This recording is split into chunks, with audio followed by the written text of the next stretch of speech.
हम नहीं कर सके। अब ठंड तो नहीं लग रही तुम्हें? नहीं लग रही।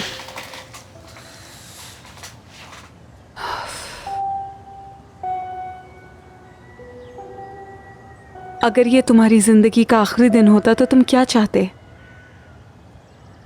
क्या सिर्फ एक ही चांस है? हाँ, सिर्फ एक दिन का चांस है। ज़ैनब को बचाना चाहता मैं, और ये जानना चाहता कि तुम ठीक हो।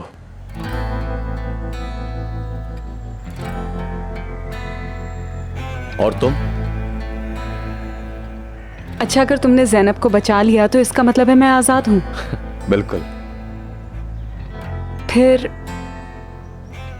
फिर मैं फनलैंड जाना चाहती। अच्छा, फिर? खामोश गांव में दरिया के किनारे बैठना चाहती। फिर? सूरज को ढलता हुआ देखना चाहती। रात को सितारों के नीचे सोना चाहती। एक खूबसूरत सा ख्वाब देखना चाहती। और जब उस नींद से जागती, मेरे पास वो शख्स होता जिसको मैं चाहती।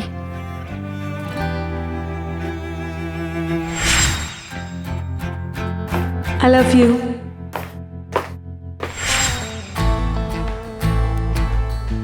छोड़ो, जाने दो।